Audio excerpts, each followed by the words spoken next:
The Discipleship Test, number 96. Welcome back. Today, we'll be looking at all four Gospels to see how Jesus tested his disciples. So let's get started. Matthew 14 verses 15 to 21, Mark 6 verses 35 to 44, Luke 9 verses 12 to 17, John 6 verses 5 to 13. By now the hour was already late and the day neared its end, when Jesus looked up and saw a large crowd coming toward him. So the 12 disciples came to Jesus and said, "This is a desolate place, and the hour is already late. Dismiss the crowd so they can go to the surrounding villages and countryside for lodging and provisions for themselves. For we are in a desolate place here." "They do not need to go away," Jesus replied. "You give them something to eat." He said to Philip, "Where can we buy bread for these people to eat?" But he was asking this to test him, for he knew what he was about to do.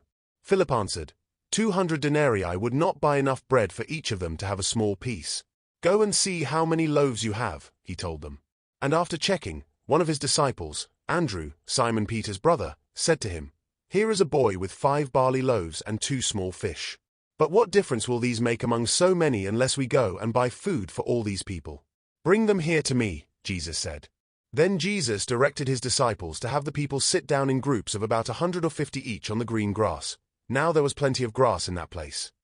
So the men sat down, about 5,000 of them. Then Jesus took the 5 loaves and the 2 fish. He gave thanks and spoke a blessing.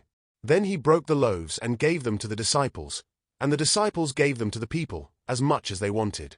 And he divided the 2 fish among them all. They all ate and were satisfied and full.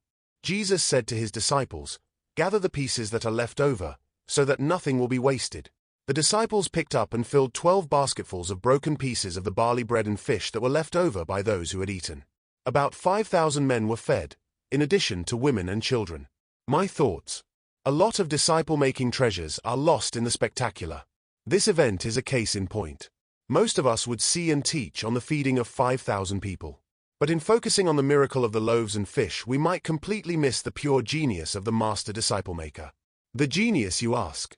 It was testing Philip with a problem that only significant faith in God could solve. Jesus gives the disciples a command to feed the hungry throng. Then he turns to Philip and asks a question meant to test the young apprentice. "Where can we buy bread for these people to eat?" I can picture Philip's response in my mind. "What? Who, me? You're asking me where we are going to buy bread for all these people?" And then once the master disciple-maker has created enough tension, he models what it looks like to have the kind of faith in the Father to pull off such a miracle. And here's the kicker. I think Jesus really expected us to not only believe that he could do the miracle, but he expects us to have enough faith in the Father for us to do the miracle ourselves. That's the true test in Jesus' discipleship. Am I suggesting you need to test those you are discipling? Do you want to be like Jesus? Make disciples like Jesus? Then, yes, I am. My story. I have a saying, sling em in the breach. For those unfamiliar, a breach is a gap or opening created in our fortification or defensive line, usually resulting from an enemy attack. In military contexts, this breach allows attacking forces to rush in and potentially overcome the defender's position.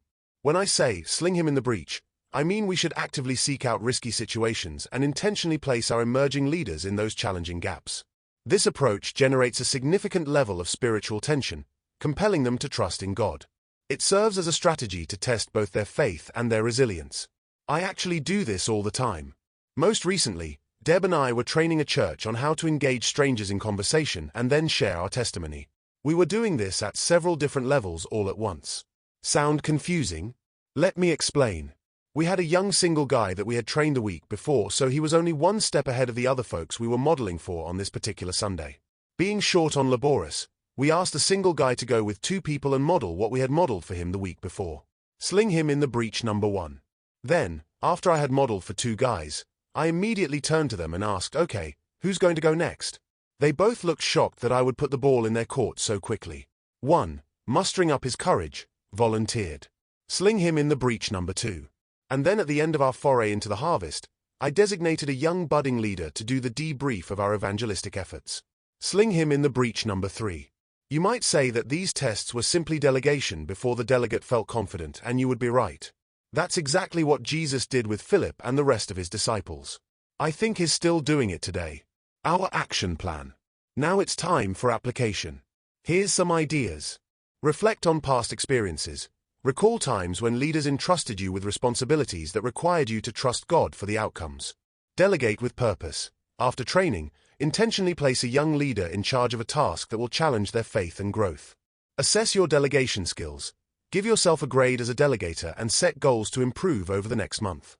The art of discipleship involves strategically challenging emerging leaders to grow in faith, capability, and capacity. By following Jesus' example of testing his disciples, we can cultivate resilient, God-dependent leaders who are prepared to face the challenges of ministry and life.